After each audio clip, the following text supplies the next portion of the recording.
Clifford టెన్షన్గా హాల్లో wait చేస్తున్నాడు. అతను ఇంటర్వ్యూకి అటెండ్ కావడానికి సిద్ధంగా ఉన్నాడు. పక్కనే ఉన్న ట్రాసీ పరిస్థితి కూడా ఇంతే. ఇద్దరివి చదువులైపోయి జాబ్ కోసం తిరుగుతున్నారు. అయితే ఇంతలో లంచ్ చేసి రమ్మని అనౌన్స్మెంట్ వచ్చింది. క్యాంటీన్కి వెళ్లి ఏమీ తినకుండా టెన్షన్ పడుతూ ట్రాసీ అలానే కూర్చొని ఉంది. మీకు అభ్యంతరం లేకుంటే నాతో కలిసి లంచ్ చేస్తారా? No thanks. అయినా మీరెవరు? హో, క్షమించాలి, నా పేరు క్లిఫోర్డ్. మీలానే ఇంటర్వ్యూకి వచ్చాను. మీరు టెన్షన్ పడుతుంటే లంచ్ తెచ్చాను. కానీ నాకిప్పుడు తినాలని లేదు. ఈ ఇంటర్వ్యూ సాయంత్రం వరకు కొనసాగుతుంది. మీరు నీరసం అయిపోతే సమాధానాలు ఎలా చెప్పగలరు? అయినా వద్దండి, బయట ఫుడ్ అంత టేస్ట్గా ఉండదు. ఈ కొత్త ఫ్రెండ్ కోసం కాస్త తినండి. మనం ఇష్టపడే వారితో కలిసి భోజనాన్ని పంచుకున్నప్పుడు అది మరింత రుచిగా ఉంటుంది. నన్ను ఫ్రెండ్గా నమ్మండి, ఫుడ్ కూడా టేస్ట్గా ఉంటుంది. మొత్తానికి ట్రాసీ అంగీకరిస్తుంది. క్లిఫోర్డ్ మంచి మనసులోనే మెచ్చుకుంటుంది. అలా వారిద్దరూ స్నేహితులవుతారు. వీరి స్నేహం తర్వాత కూడా కొనసాగుతూ వస్తుంది. ఇద్దరి మధ్య ఒకరిని విడిచి మరొకరు ఉండలేనంత స్నేహం ఏర్పడింది. క్లిఫోర్డ్ మనస్సులో ఆ ఫ్రెండ్షిప్ కాస్త లవ్ గా మారడానికి ఎంతో సమయం పట్టలేదు. ఒకానొక రోజు క్లిఫోర్డ్ ధైర్యం చేసి తన స్నేహితురాలికి తన మనసులో మాట చెప్పేశాడు. అందుకోసం వారిద్దరూ ఓ పార్క్ లో కలుసుకున్నారు. ట్రాసీ, నీకు ఒక విషయం చెప్పాలి అనుకుంటున్నాను. చెప్పు క్లిఫోర్డ్. ఎప్పుడు లేనిది పర్మిషన్ అడుగుతున్నావేంటి? నేను నిన్ను ప్రేమిస్తున్నాను. పెళ్లి కూడా చేసుకుందాం అనుకుంటున్నాను. మనం మంచి స్నేహితులం కదా, సడన్ గా ఇదేంటి? నీకు మరింత దగ్గరవ్వాలి అన్న ఆశ నాలోని ప్రేమను పుట్టించింది. నీ డెసిషన్ ఇప్పుడే చెప్పాల్సిన పని లేదు ట్రాసీ. రేపు ఈ పార్క్లో ఇదే బెంచ్ మీద నీకోసం ఓ లంచ్ బాక్స్ ఎదురు చూస్తూ ఉంటుంది. నువ్వు వచ్చి నాతో లంచ్ షేర్ చేసుకుంటే నీకు ఓకే అనుకుంటాను, లేదంటే ఇక నిన్ను డిస్టర్బ్ చెయ్యను. ఆ మాటతో ట్రాసీ ఆలోచనల్లో పడిపోతుంది. క్లిఫోర్డ్ కూడా అక్కడి నుంచి వెళ్లిపోతాడు. తెల్లారుతుంది. క్లిఫోర్డ్ ట్రాసీ కోసం కొన్ని ప్రత్యేక వంటకాలు చేసుకుని ఆ పార్కుకు చేరుకుని ట్రాసీ కోసం ఎదురు చూస్తూ ఉంటాడు. అక్కడికి ట్రాసీ చేరుకుంటుంది. క్లిఫోర్డ్ దగ్గర బాక్స్ అడిగి తీసుకుని లంచ్ కాస్త టేస్ట్ చేసి తాను కూడా ప్రేమకి అంగీకారం తెలుపుతుంది. కానీ ఇక్కడే ట్రాసీ తన లవర్ క్లిఫోర్డ్ ని ఒక ప్రశ్న వేస్తుంది. ప్రేమని తెలియచేయడానికి ఎన్నో మార్గాలున్నాయి కదా, ఈ లంచ్ బాక్స్ కాన్సెప్ట్ ఏంటి? మనం ఇష్టపడే వారితో కలిసి భోజనాన్ని పంచుకున్నప్పుడు అది మరింత రుచిగా ఉంటుంది. ఇది మనం పరిచయం అయిన రోజే చెప్పా కదా, మన ప్రేమ కూడా అంత కమ్మగా ఉండాలని ఇలా లంచ్కి ఆహ్వానించాను. ట్రాసీ సంతోషం వ్యక్తం చేస్తుంది. తరువాత వీరు పెళ్లి కూడా చేసుకుని కొత్త జీవితాన్ని ఆరంభించారు. ఇక పెళ్ళయ్యాక క్లిఫోర్డ్ మొదటిసారి ఆఫీస్కి వెళ్తుంటే ట్రాసీ ప్రేమగా శాండ్విచ్ చేసి లంచ్ బాక్స్ కట్టించింది. క్లిఫోర్డ్ బాక్స్ తీసుకుని ఆఫీస్కు బయలుదేరాడు. లంచ్ టైం అయ్యాక క్లిఫోర్డ్ ఆ బాక్స్ని ఓపెన్ చేసి చూసి షాక్ అయ్యాడు. ఎందుకంటే అప్పటికే ఆ లంచ్ బాక్స్లోని శాండ్విచ్ని ఎవరో కొరికేసి ఉన్నారు. క్లిఫోర్డ్కి కోపం వచ్చేసింది. నా బాక్స్ ఎవరు ఓపెన్ చేశారు అని అందరి మీద అరిచేశాడు. కానీ భార్య తొలిగా చేసిన ఫుడ్ని ఎంగిలి అయ్యింది అని పారేయడం ఇష్టం లేక మొత్తం తినేశాడు. అతనికి చాలా రుచిగా అనిపించింది ఆ ఫుడ్. కాకపోతే దాన్ని బైట్ చేసిన వారిపై క్లిఫోర్డ్కి చాలా కోపం ఉంది. సాయంత్రం అయ్యాక క్లిఫోర్డ్ ఇంటికి చేరుకున్నాడు. ఎలా జరిగింది ఈరోజు ఆఫీసు? లంచ్ పూర్తిగా తిన్నావా? పూర్తిగా కాదు, మా ఆఫీస్లో ఎవరో నా శాండ్విచ్ను కొరికేశారు. అవునా? మరి మిగిలిన దాన్ని నువ్వు తిన్నావా, పారేశావా? ఎందుకు పారేస్తాను?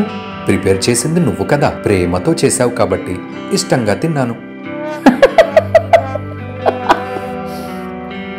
ఎందుకలా నవ్వుతున్నావు?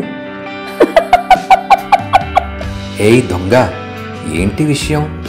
మీ లంచ్ బ్యాగ్లో శాండ్విచ్ కొరికి పెట్టింది నేనే. నువ్వా? దేనికి? మీరే అన్నారు కదా, మనం ఇష్టపడే వారితో కలిసి భోజనాన్ని పంచుకున్నప్పుడు అది మరింత రుచిగా ఉంటుంది అని అన్నారు కదా. బ్రేక్ఫాస్ట్, డిన్నరు మనం కలిసే చేస్తాము, కానీ లంచ్కి మాత్రం మీరు ఆఫీస్లో ఉంటారు కదా. నేను మీ దగ్గర లేనప్పుడు కూడా మనం కలిసి భోజనం చేస్తున్న ఫీలింగ్ మీకు ఇవ్వాలని అలా చేశా. అవునా? నేను అదృష్టవంతుని డియర్. నాది ఇంకొక కోరిక. ఏంటి? భార్యని దగ్గరికి తీసుకుని, ఇక ఎప్పటికీ నీ ఎంగిలి ఫుడ్డే నాకు కావాలి. నా లంచ్ బాక్స్ లో ఏమి పెట్టినా నువ్వు ముందు ఇలానే టేస్ట్ చేసి పెట్టాలి. అలాగే డియర్, ఇకపై నీ లంచ్ బాక్స్ లో నా ఎంగిలి ఆహారమే ఉంటుంది. కట్ చేస్తే క్లిఫోర్డ్ ట్రాసీ వివాహమై ఇప్పటికి 41 ఏళ్లు దాటిపోయింది. ట్రాసీ ఇంకా తన భర్తకి ఎంగిలి ఆహారాన్ని ఇస్తూ వచ్చింది. కానీ క్లిఫోర్డ్ ఓ రోజు ఆఫీస్కి వెళ్తూ రోడ్డు ప్రమాదానికి గురి అయ్యాడు. అతనికి చాలా పెద్ద గాయాలయ్యాయి. డాక్టర్స్ బతకడం కష్టమన్నారు. క్లిఫోర్డ్ కోమాలోకి రొట్టె మొత్తం తినేస్తాడు. నువ్వున్నంతకాలం నాకు ఏమీ కాదు అన్న చిన్న చిరునవ్వుతో భార్య కళ్లల్లోకి చూశాడు. ఇదంతా చూస్తున్న డాక్టర్స్కి ఇది మెడికల్ వండర్లా అనిపించింది. కానీ అక్కడ వండర్ అంతా ట్రాసీ కొరికి ఇచ్చిన ఎంగిలి రొట్టెలోనే ఉంది. ఇది భార్యాభర్తల అనుబంధం అంటే. ఈ కథలోని నీతి ఇది. భార్యాభర్తల బంధం అంటే అది ఒకరినొకరు అర్థం చేసుకోవటం అంటే. మొగుడు పెళ్ళాలంటే ఎప్పుడూ గొడవలే అనుకుంటారు. కానీ ప్రేమను మించిన అనిర్వచనీయమైన ఇటువంటి బంధాలు ఎప్పటికీ నిలిచిపోతాయి. అటువంటి భార్యాభర్తలు ఎప్పటికీ ఒకరి పట్ల మరొకరు గౌరవంగా ప్రేమతో ఉంటారు. భలే బాగుంది కదూ ఈ ఎంగిలి లంచ్ బాక్సుల ప్రేమ కథ. పింకీ, రింకీ అనే ఇద్దరు అక్క చెల్లెళ్ళు ఉండేవారు. వారి తల్లిదండ్రులు శామ్యూల్, ఆండ్రియా. వీరు ఒక కాఫీ షాప్ పెట్టుకుని పిల్లలతో హాయిగా జీవిస్తున్నారు. శామ్యూల్, ఆండ్రియాలది మిడిల్ క్లాస్ ఫ్యామిలీ అయినప్పటికీ ఉన్నంతలో కూతుళ్లను బాగానే పెంచి చదివిస్తున్నారు. పింకీ పద్ధతిగా ఉండే అందమైన అమ్మాయి. కానీ రింకీ చాలా నాటీ. పింకీ కన్నా రింకీ చాలా అందంగా ఉంటుంది. కానీ రింకీ ఎప్పుడూ ఎవరో ఒకరితో గొడవ పడుతూ వాళ్ల నాన్నకు తలనొప్పులు తీసుకొచ్చేది. పింకీ, రింకీలకి ఒకరంటే మరొకరికి ప్రాణం. రింకీ ఏదైనా అల్లరి పని చేస్తే పింకీ ఆమెను ఎప్పుడూ వెనకేసుకొని వచ్చేది. ఇద్దరూ కలిసిమెలిసిగా ఆడుకుంటూ చదువుకుంటూ తమ సమయాన్ని గడిపేవారు. ఖాళీ సమయాల్లో ఆండ్రియాకు కాఫీ షాప్లో పింకీ సహాయం కూడా చేసేది. మామ్, నేను ఏమైనా హెల్ప్ చేయనా? ఇట్స్ ఓకే పింకీ, నువ్వు వెళ్ళి చదువుకో, నేను ఈ పని పూర్తి చేస్తాను. ఆండ్రియా, నీ చిన్న కూతురు రింకీ ఏం చేసిందో చూడు. ఈరోజు మా అబ్బాయిని కొట్టి వాడి పాకెట్ మనీ డబ్బులు లాగేసుకుంది. ఇలాంటి పనులు చేస్తున్నా నువ్వు రింకీని ఎందుకు కంట్రోల్ చేయడం లేదు? గ్యాబ్రియల్ అలా రింకీపై కంప్లైంట్స్ చేయడంతో ఆండ్రియాకు చాలా కోపం వచ్చింది. రింకీ, ఎక్కడున్నావ్? ఈ అల్లరి పనులేంటి? నువ్వేమైనా ఇంకా చిన్నపిల్లవనుకుంటున్నావా? గాబ్రియల్ వాళ్ళ అబ్బాయి దగ్గర డబ్బులు లాక్కున్నావా? లేదమ్మా, అంటే అలా కాదు మామ్. గాబ్రియల్ అంకుల్ ఈ రోజు రోడ్డు పైన వెళ్తూ తన కార్తో నా ఫ్రెండ్ శాండీ పెంచుకుంటున్న డాక్కి డాష్ ఇచ్చాడు మామ్. అందుకే గాబ్రియల్ అంకుల్ వాళ్ళ అబ్బాయి మనీ తీసుకుని శాండీ డాక్కి ట్రీట్మెంట్ చేయించాను. రింకీ చేసిన పనికి తిట్టాలో మెచ్చుకోవాలో అర్థం కాని ఆండ్రియా ఆ డబ్బులను తన కాఫీ షాప్ నుండి తీసి గ్యాబ్రియల్కి ఇచ్చి పంపించివేసింది. ఇంకోసారి ఇలా ఎవరి దగ్గర డబ్బులు లాక్కోవద్దంటూ రింకీకి గట్టిగా చెప్పింది. రింకీ, ఇలా నువ్వు గాబ్రియల్ అంకుల్ వాళ్ళ అబ్బాయి డబ్బులు లాక్కోవచ్చా? నువ్వు శాండీ డాక్కి ట్రీట్మెంట్ చేయించాలనుకుంటే మామ్ ని డబ్బులు అడగాల్సింది కదా. నువ్వు ఊరుకో పింకీ. ఇలా సాఫ్ట్ గా ఉంటే గాబ్రియల్ అంకుల్ చేసిన తప్పు. ఆయన కార్ తో డాక్కి డాష్ ఇవ్వడం నేను చూశాను కాబట్టి సరిపోయింది, లేదంటే డాక్ చనిపోయి ఉండేది. ఇలా కొన్ని రోజులు సాగుతుండగా పింకీకి మంచి జాబ్ వచ్చింది. జీతం కూడా బాగానే వస్తుంది. తన ఫ్యామిలీకి కాఫీ షాప్ కి తోడు పింకీ శాలరీ కూడా యాడ్ అయింది. అందరూ హ్యాపీగా ఉంటున్నారు. కొన్ని రోజులు గడిచిన తర్వాత పింకీకి ఆమె ఆఫీస్ లో పనిచేస్తున్న రాబర్ట్ తో స్నేహం ఏర్పడింది. ఇద్దరు ఆఫీస్ లో అప్పుడప్పుడు మాట్లాడుకుంటూ ఉండేవారు. తనకన్నా కాస్త చిన్న స్థాయి ఉద్యోగి అయినప్పటికీ రాబర్ట్ నడవడిక నచ్చడంతో పింకీ అతడితో స్నేహం చేసింది. ఉన్నట్టుండి ఒకరోజు, పింకీ, ఎన్నో రోజులుగా ఒక విషయం చెప్పాలనుకుంటున్నాను. చెప్పు రాబర్ట్. నిన్ను చాలా రోజులుగా ప్రేమిస్తున్నాను. నీకు ఇష్టం ఉంటే పెళ్లి చేసుకోవాలనుకుంటున్నాను. నీతో లైఫ్ లాంగ్ కలిసి ఉండాలనుకుంటున్నాను. రాబర్ట్ అంటే పింకీకి కూడా ఇష్టం ఉండడంతో అతడి లవ్ ప్రపోజల్ కి ఓకే చెప్తుంది. వారు కొంతకాలం పాటు ప్రేమలో ఉండి పెళ్లి చేసుకోవాలి అనుకుంటారు. తమ ప్రేమ విషయం తల్లిదండ్రులకు చెప్తుంది పింకీ. వారు కూడా సరే అని ఒకరోజు డిన్నర్ కి ఇంటికి ఇన్వైట్ చేస్తారు రాబర్ట్ ని. రాబర్ట్ మంచి అందగాడు, మంచి కంపెనీలో జాబ్ చేస్తున్నాడు. శామ్యూల్, ఆండ్రియాలకి కూడా బాగా నచ్చాడు. రాబర్ట్ని చూసిన రింకీకి కూడా అతడు బాగా నచ్చుతాడు. రాబర్ట్తో పింకీ క్లోజ్గా ఉండటం రింకీకి నచ్చలేదు. ఇంత హ్యాండ్సమ్ కుర్రాడు తనకు బాయ్ ఫ్రెండ్ కావాలి అనుకుంటుంది. అతడితో చనువుగా మాట్లాడడానికి ప్రయత్నిస్తుంది. Hello Robert, you are really handsome. You look great in this dress. Rinki అలా తనతో క్లోజ్గా ఉండాలని ప్రయత్నించడం గమనించిన రాబర్ట్ పెద్దగా పట్టించుకోలేదు. అతడు రింకీతో మామూలుగానే ఉంటాడు. అప్పుడప్పుడు ఫ్యామిలీ డిన్నర్లలో రాబర్ట్ కూడా పింకీ వాళ్లతో జాయిన్ అవుతూ ఉంటాడు. రోజురోజుకి రాబర్ట్ పై రింకీ లవ్ పెంచుకుంటోంది. ఆ విషయం తన ఫ్రెండ్ అయిన స్టెల్లాకు చెబుతుంది రింకీ. రాబర్ట్ చాలా బాగుంటాడు. అతడంటే నాకు చాలా ఇష్టం. అతన్ని పెళ్లి చేసుకోవాలనుంది. అలాంటి వాడు లైఫ్ పార్ట్నర్ అయితే ఎంతో బాగుంటుంది. కానీ రాబర్ట్, పింకీ ఒకరినొకరు ఇష్టపడుతున్నారు కదా. పింకీ కన్నా నేను బాగుంటాను. రాబర్ట్ కూడా నన్ను ఇష్టపడుతున్నాడు. ఒకరోజు రింకీ తన బర్త్డే పార్టీకి స్నేహితులను ఇంకా రాబర్ట్, స్టెల్లాలను కూడా ఇన్వైట్ చేస్తుంది. అక్కడ పింకీ తన చెల్లిపైన ఉన్న ప్రేమతో ఎంతో పెద్ద కేక్ రెడీ చేస్తుంది. అది చూసిన స్టెల్లా, పింకీకి రింకీ అంటే అంత ప్రేమ, కానీ రింకీ మాత్రం పింకీ బాయ్ ఫ్రెండ్ని లవ్ చేస్తుంది. పింకీ దగ్గరకు వెళ్లి స్టెల్లా, నీకు రింకీ అంటే చాలా ఇష్టమా అని అడుగుతుంది. Yes Stella, I love Pinky very much. తనకు కూడా నేనంటే చాలా ఇష్టం. తాను చూడ్డానికి అల్లరి చేస్తూ ఉంటుంది, కానీ చాలా మంచిది. You are mistaken Pinky. నువ్వు లవ్ చేస్తున్న రాబర్ట్ని తాను కూడా లవ్ చేస్తుంది. నిన్ను ఆమె ఇష్టపడ్డం లేదు. నీ బాయ్ ఫ్రెండ్తో రిలేషన్లో ఉంది. స్టెల్లా చెప్పిన విషయం పింకీ అస్సలు నమ్మదు. కానీ ఈ విషయం గురించి తెలుసుకోవాలి అనుకుంటుంది. బర్త్డే డ్రెస్లో రింకీ చాలా అందంగా రెడీ అవుతుంది. చూడటానికి ఏంజిల్లా ఉంటుంది. రాబర్ట్ తనకు పుట్టినరోజు గిఫ్ట్ ఇవ్వాలి అనుకుంటాడు. ఇంతలోనే రింకీ సైతం అతడితో తన ప్రేమ చెప్పాలి అనుకుంటుంది. హే ఏంజిల్, ఈ డ్రెస్లో నువ్వు చాలా బాగున్నావు. నీకోసం ఏం తెచ్చానో చూడు. రాబర్ట్ ఇచ్చిన గిఫ్ట్ చూసి మురిసిపోయిన రింకీ తన మనసులో మాట రాబర్ట్కి చెప్తుంది. రాబర్ట్ కూడా ఆమె అందానికి ముగ్ధుడై అలాగే ఆమె చెయ్యి పట్టుకుని ఉంటాడు. అదే సమయానికి డోర్ తీసుకుని లోపలికి వచ్చిన పింకీ ఇద్దరినీ అలా చూసి రాబర్ట్ తనను మోసం చేస్తున్నాడు అనుకుంటుంది. పింకీ కూడా ఇలా ఆమె ప్రేమించిన వ్యక్తికి ప్రపోజ్ చేయడంతో ఇద్దరిపై కోపంగా అరుస్తుంది. రాబర్ట్తో బ్రేకప్ చెప్పి ఏడుస్తూ వెళ్ళిపోతుంది. పింకీ రాబర్ట్ని ఇష్టపడలేదు. అతడు నువ్వనుకున్నట్టు మంచివాడు కాదు. అది నీకు అర్థమయ్యేలా చెప్పడానికి తాను రాబర్ట్ని ప్రేమిస్తున్నట్టు నాటకం ఆడాను. రాబర్ట్కి నీకన్నా ముందే గర్ల్ ఫ్రెండ్ ఉంది. అతడు ఆమెను మోసం చేసి నిన్ను పెళ్లి చేసుకోవాలనుకున్నాడు. నువ్వు చెప్పేది నిజమా? అవును పింకీ. పింకీకి అసలు తాను ఎందుకలా చేయాల్సి వచ్చిందో చెప్తుంది రింకీ. తాను కాలేజ్కి వెళ్తున్న సమయంలో ఒక అమ్మాయితో రాబర్ట్ క్లోజ్గా ఉండడం తాను చూశానని, పింకీ రాబర్ట్ని ఇంటికి తీసుకురాగానే అతడి గురించి అన్ని నిజాలు తెలుసుకోవడానికి ప్రయత్నించినప్పుడు అతడి గర్ల్ ఫ్రెండ్ గురించి తెలిసిందని చెప్తుంది. కానీ తాను ఎలాంటివాడో చూపించడానికే అతడితో క్లోజ్గా ఉన్నానని చెప్పగానే పింకీ ఎమోషనల్ అవుతూ రింకీని గట్టిగా హత్తుకుంటుంది. I love you so much Rinky. I too Pinky. అనగనగా ఒక ఊరిలో రాబర్ట్, సబాటినీ అనే ఓ హ్యాపీ కపుల్. వీరికి ఫ్రాన్సిస్ అనే బాబు జన్మిస్తాడు. తండ్రి రాబర్ట్, తల్లి సబాటినీ ఇద్దరు కూడా బాబుని అల్లారుముద్దుగా పెంచుకుంటూ ఉంటారు. ఫ్రాన్సిస్ని ఎప్పుడూ కోప్పడేవారు కాదు. అడిగింది కొనిస్తూ ఉండేవారు. ఒకరోజు ఫ్రాన్సిస్ ఇంట్లోనే బాల్తో ఆడుకుంటూ అక్వేరియం పగలకొడతాడు. అప్పుడు తల్లిదండ్రులు తనని కొడతారని ఫ్రాన్సిస్ చాలా భయపడిపోతాడు. అక్కడికి ఫ్రాన్సిస్ తల్లిదండ్రులు పరిగెత్తుకుంటూ వస్తారు. ఫ్రాన్సిస్ ఏమైంది? అక్వేరియం ఎలా పగిలిపోయింది? నేను ఆడుకుంటూ చూసుకోలేదు. Sorry mummy. అవునా?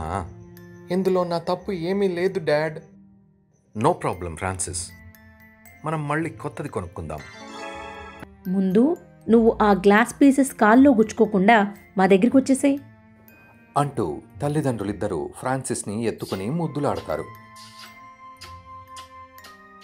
నేను ఇంత పెద్ద వస్తువు బ్రేక్ చేసినా మా అమ్మ నాన్న నన్ను ఒక్క మాట కూడా అనలేదు. పైగా నా జాగ్రత్త గురించి ఆలోచించారు. పైగా కొత్త అక్వేరియం తెస్తాము అంటున్నారు. నేనంటే నా పేరెంట్స్కి ఎంత ఇష్టమో. ఐఎమ్ మోస్ట్ లక్కీయెస్ట్ సన్ అని మనస్సులో అనుకుంటూ ఫ్రాన్సిస్ చాలా ఆనందపడిపోతాడు. ఇక కాలం గడిచే కొద్దీ ఫ్రాన్సిస్ పెరిగి పెద్దవాడవుతూ ఉంటాడు. ఇదే సమయంలో రాబర్ట్, సబాటినీ దంపతులు ఓ పాపకి జన్మనిస్తారు. ఆ పాపకి మేరీ అని పేరు పెడతారు. అయితే మేరీ పుట్టినప్పటి నుండి తల్లిదండ్రులు ఆమె మీద ఎక్కువ కేర్ చూపిస్తూ ఉంటారు. ఫ్రాన్సిస్ కి తల్లి తండ్రితో గడిపే సమయం తగ్గిపోతుంది. ఈ విషయంలో ఫ్రాన్సిస్ తన పేరెంట్స్ మీద కోపంగా ఉంటాడు. డాడ్, ఈ రోజు నన్ను మూవీకి తీసుకెళ్తా అన్నావు, వెళ్దామా? నో ఫ్రాన్సిస్, చెల్లి ఈరోజు బాగా ఏడుస్తోంది. మనం మరోసారి మూవీకి వెళ్దాం. అదేమీ కుదరదు. లాస్ట్ వీక్ కూడా పిక్నిక్ అని మాట తప్పారు. ఈ రోజు మనం మూవీకి వెళ్లాల్సిందే. నో, ఇలా అరవకు, నువ్వు బయటికి వెళ్ళి ఆడుకో అంటూ ఫ్రాన్సిస్ ని అతని తండ్రి బయటికి పంపించేశాడు. ఇక ఫ్రాన్సిస్ తల్లి సబాటిని అయితే రోజంతా మేరీతోనే ఉండిపోయేది. ఫ్రాన్సిస్ తన తల్లిని కూడా బాగా మిస్ అయిపోతున్నా అని, దానికి కారణం కొత్తగా వచ్చిన చెల్లి అని మనసులో కుళ్ళుకోవడం మొదలుపెట్టాడు. ఇలా ఒకరోజు ఫ్రాన్సిస్ చూసుకోక మేరీ ఫీడింగ్ బాటిల్ బ్రేక్ చేస్తాడు. ఇంటిలో మరో బాటిల్ కూడా ఉండదు. ఆ టెన్షన్ లో ఫ్రాన్సిస్ తల్లి సబాటిని కొడుకుపై అరిచేసింది. ఇంత పెద్దవాడివయ్యావు, వస్తువులు జాగ్రత్తగా క్యారీ చేయాలని తెలియదా అంటూ ఫ్రాన్సిస్ పై కోపాన్ని చూపించింది సబాటిని. ఫ్రాన్సిస్ అది తట్టుకోలేకపోయాడు. ఇదివరకు తాను ఏమి చేసినా, ఏది పగలగొట్టినా తిట్టేవారు కాదు. ఇప్పుడు తెలియక ఒక చిన్న బాటిల్ బ్రేక్ చేస్తే అమ్మ నన్ను తిడుతోంది, నాన్న నా గురించి పట్టించుకోవడం లేదు, ఇక నేను వీరి దగ్గర ఉండటం అనవసరం, నేను వీరికి దూరంగా వెళ్ళిపోవాలి అని నిర్ణయించుకుంటాడు ఫ్రాన్సిస్. అలా ఫ్రాన్సిస్ ఇల్లు వదిలి వెళ్ళిపోతాడు.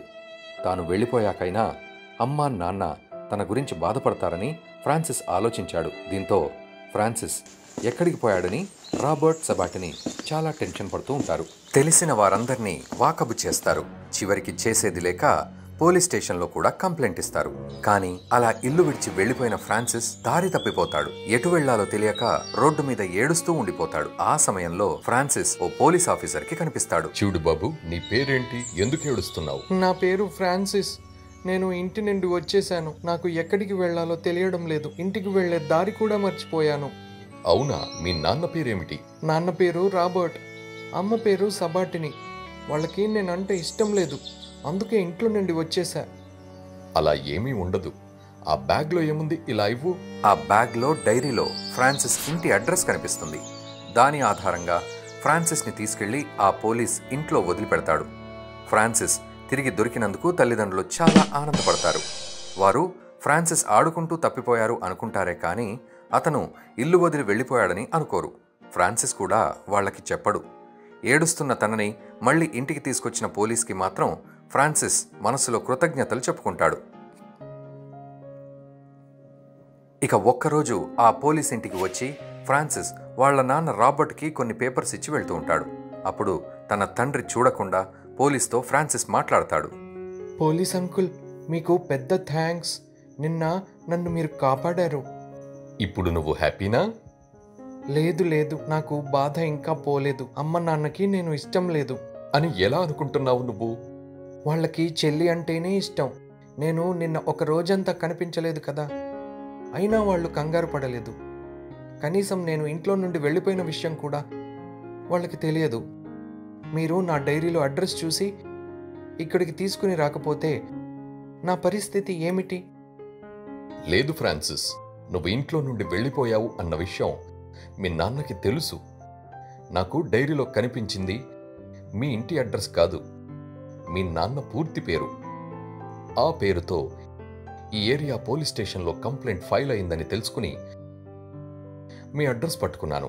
అలా నిన్ను ఇక్కడికి తీసుకొచ్చాను. మీ నాన్న నీకు ఈ విషయాలన్నీ తెలియనివ్వద్దు అన్నాడు. ఆ కేస్ పేపర్స్ ఇప్పుడు మీ నాన్నకి ఇవ్వడానికే వచ్చాను. పైగా మీ అమ్మని నాన్న ఇప్పుడు హాస్పిటల్కి తీసుకెళ్తున్నాడు. ఆమె నిన్నంతా నీ కోసం ఏమీ తినకుండా ఏడుస్తూనే ఉంది. బాగా నీరసం అయిపోయింది. కాబట్టి అమ్మా నాన్నని తప్పుగా అర్థం చేసుకోకు. నువ్వంటే వారికి చాలా ఇష్టం. చెల్లి నీకన్నా చిన్నది కాబట్టి ఆమెతో ఎక్కువ సమయం ఉంటున్నారు, అంతే అని చెప్పి పోలీస్ అక్కడి నుండి వెళ్ళిపోతాడు. ఫ్రాన్సిస్కి తాను చేసిన తప్పు తెలిసొస్తుంది. పరుగున వెళ్ళి మమ్మీ డాడీని కిస్ చేసుకుని హక్ చేసుకుంటాడు. వారికి కూడా ఫ్రాన్సిస్ రియలైజ్ అయ్యాడని అర్థమవుతుంది. ఇక అప్పటి నుండి ఫ్రాన్సిస్ చెల్లి మేరీతో ఆనందంగా ఆడుకుంటూ అమ్మా నాన్న చెప్పిన మాట వింటూ మంచిగా ఉంటాడు. కొన్నాళ్లకి ఫ్రాన్సిస్ కి మరో బుల్లి తమ్ముడు పుడతాడు. తమ్ముణ్ణి చూసి అన్నయ్య ఫ్రాన్సిస్, మేరీ మురిసిపోతారు. ఒకరోజు తమ్ముడి చేతిలో ఉన్న తన డాల్ని తీసుకోబోతుంది. కానీ అతడు గుక్కపెట్టి ఏడవడంతో సబాటిని లోపల నుండి పరిగెత్తుకుని వస్తుంది. మేరీ, తమ్ముడు ఏడుస్తుంటే బొమ్మలాక్కుంటావేంటి? అని మేరీ చేతిలో నుండి బొమ్మను తీసుకుని చిన్నపిల్లాడికి ఇస్తుంది. దాంతో నొచ్చుకున్న మేరీ అమ్మకు నేనంటే ఇష్టం లేదు అనుకుంటుంది. వెళ్ళి తన బాధని అన్నయ్యకి చెప్పుకుంటుంది. అయితే ఫ్రాన్సిస్ ఆమెకు అన్నీ అర్థమయ్యేలా చెప్పి అమ్మ నాన్న విలువని తెలియచేస్తాడు. ఎందుకంటే ఇప్పుడు ఫ్రాన్సిస్ ఇంకా పెద్దవాడయ్యాడు కదా. నీతి: అమ్మ నాన్నకి ఒక బిడ్డ ఎక్కువ, ఒక బిడ్డ తక్కువ అంటూ ఏమీ ఉండదు. వారికి పిల్లలందరూ సమానమే.